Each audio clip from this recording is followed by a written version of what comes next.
En los últimos años, este fenómeno de la gentrificación en la Ciudad de México ha dejado de ser solo un tema urbano para convertirse en una preocupación social que ha generado protestas, movilizaciones, debates. Colonias como la Roma, la Condesa, Juárez o en Coyoacán se ha experimentado un cambio acelerado que, si bien ha traído inversión y renovación, también ha provocado el desplazamiento de miles de personas que ya no pueden pagar el costo de vivir en esos lugares. Este fenómeno ha despertado una ola de inconformidad con marchas recientes encabezadas por vecinos, colectivos y activistas que exigen políticas públicas que frenen el desarraigo y garanticen el derecho a una vivienda digna. Para conocer más sobre este tema, hacemos conexión con Miguel Saucedo. Él es abogado inmobiliario, para conocer los detalles de la gentrificación. Abogado, muchísimas gracias por haber conectado esta tarde con nosotros. Bienvenido. Muchas gracias, Mariano. Gusto saludarte y a ti y a tu apreciable auditorio. Muchísimas gracias, abogado. A ver, si bien es cierto que es un fenómeno que se ha presentado en varias partes del mundo, no es tampoco tan nuevo en nuestro país, pero en tiempos recientes ha incrementado, ¿no? Cada vez vemos más extranjeros en determinadas colonias, específicamente hablando de la Ciudad de México, y los niveles para poder rentar, por ejemplo, un departamento, una casa, pues empiezan a aumentar. Ya no son digamos, tan fáciles de cubrir por parte de determinadas personas en nuestro país, siendo mexicanas. ¿Cómo podría definir usted este fenómeno de la gentrificación en los últimos tiempos aquí? Claro, por supuesto. Yo creo que nos tenemos que ir al origen realmente de qué es la gentrificación. Ese viene de un vocablo sajón de gentry, que implica mayores recursos. Y esto significa que personas con mayores recursos económicos son los que llegan a habitar estos lugares que hoy por hoy se empiezan a poblar, principalmente de extranjeros o de personas con un mejor índice socioeconómico, que esto está provocando que los pobladores originarios de estas colonias sean desplazados. Pero principalmente el origen se da, yo considero, y lo hemos platicado incluso en varios foros inmobiliarios, por dos factores primordiales. Uno es el desarrollo inmobiliario y el segundo es las rentas de corta estancia, de estas aplicaciones por Internet que hoy por hoy están provocando que una gran cantidad de inmuebles, sea departamentos o casas, se estén transformando bajo este sistema. Entonces, incluso se ha generado que edificios completos se transforman, dejan de ser rentas de largo tiempo, o rentas de 1 año, 2 años, para convertirse en rentas de corta estancia por fines de semana o por días específicos, lo cual provoca el aumento desmedido del costo de vida en esas zonas. Si atacamos ese factor, creo que estaríamos provocando una solución inmediata a esta problemática de la gentrificación. Y esto ha sucedido en muchos países y en muchas ciudades, grandes ciudades del mundo. Puede ser en Nueva York, tales como en Barcelona, en Madrid, e incluso en muchas ciudades en el estado de Texas, en Estados Unidos, se ha empezado a regular, donde no se limita como en México con esta ley de corta estancia que emitieron hace unos meses, que se tendría que limitar a un 50% que solamente puedan ser rentados los inmuebles en esta plataforma de corta estancia, sino que en otros países, en estas ciudades, principalmente en Texas, se ha limitado el número de viviendas que se permiten tener este tipo de sistema. Entonces, los que no estén empadronados bajo este sistema no podrían entrar a este esquema de renta de corta estancia. Tendrían que ser con su esquema de renta tradicional y volver a retomar, evidentemente, los costos de vida que tenían estas colonias. Abogado, que precisamente la jefa de gobierno de la Ciudad de México, Clara Brugada, recientemente presentó 14 puntos precisamente para poder, digamos, atacar las irregularidades o las inconformidades que se ha generado por este fenómeno llamado la gentrificación. Y precisamente lo que usted comenta, hay 3 puntos importantes. El primero, combatir la especulación inmobiliaria. El segundo, que las rentas no puedan aumentar más que la inflación del año anterior. Y lo que comentaba finalmente, abogado, el fortalecimiento de la regulación de las plataformas de alojamiento temporal, que son los clásicos Airbnb.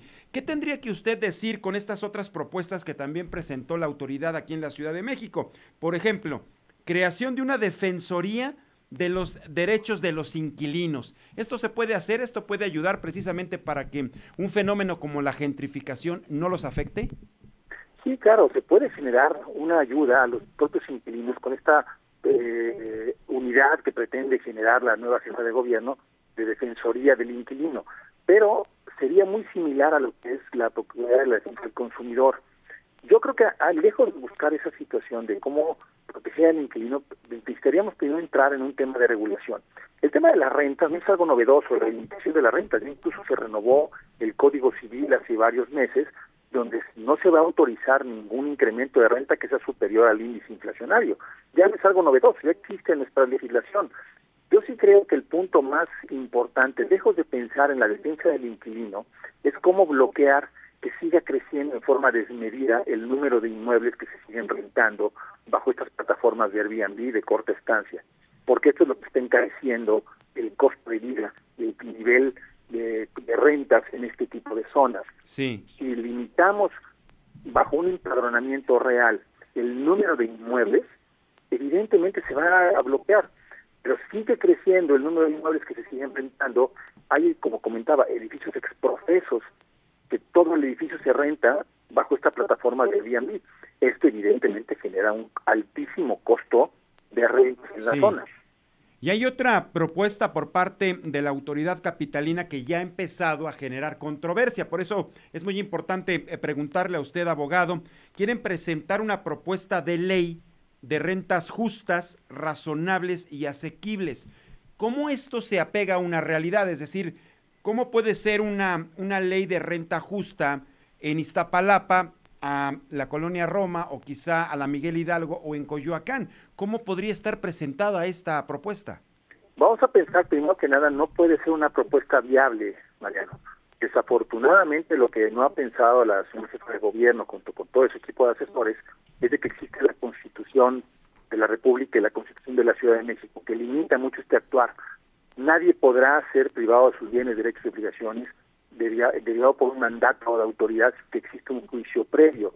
No me puede limitar la autoridad a yo rentar mi vivienda, mi casa, mi departamento a un tercero a cierto precio. ¿Qué va a provocar si ellos empiezan a tomar actitudes autoritarias como estas? Que se va a empezar a cerrar el mercado.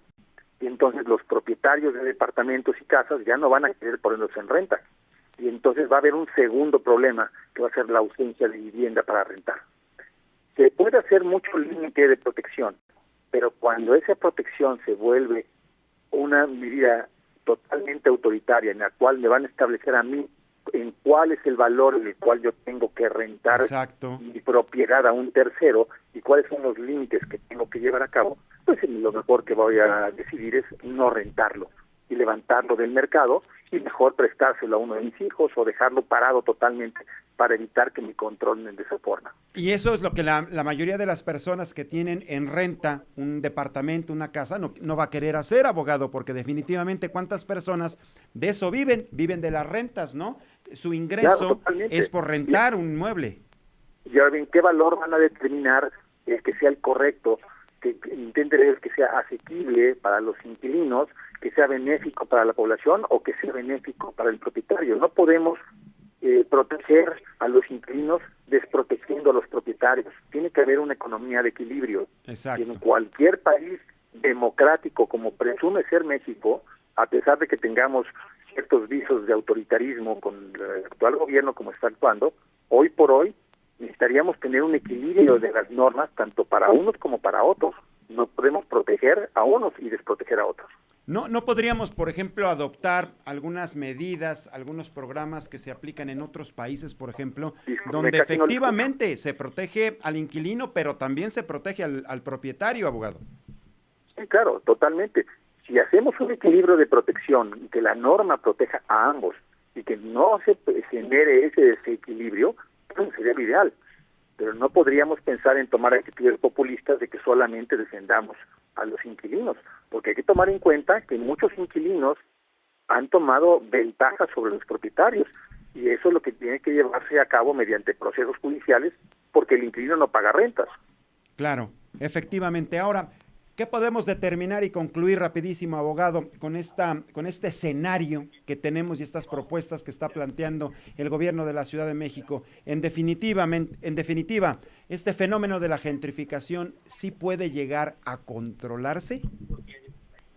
Yo creo que sí puede llegar a solucionarse el problema de la gentrificación, pero se requieren muchos factores, y el primero es la voluntad política, y el segundo es realmente tener un panorama claro de lo que es nuestra Ciudad de México, cómo se encuentra hoy dividida, cuáles son las polaridades económicas que existen, y evidentemente voltear hacia el extranjero y a las otras ciudades para conocer cuáles han sido las soluciones que han adoptado, cuáles han sido los intentos fallidos y cuáles son las soluciones reales que les han generado cierto beneficio. Podemos tomar muchos ejemplos de otros países y de otras ciudades, pero si no escuchamos y si no vemos más allá de lo que estamos percibiendo en esta ciudad, no va a encontrar una solución este gobierno. Muy bien, Aguado, pues le agradezco mucho esta conexión, importante haberlo consultado para conocer un punto de vista de un experto inmobiliario. Abogado, muchísimas gracias, que tenga un excelente fin de semana. Igualmente, Mariano, le mando un abrazo y gracias. Saludos. Gracias.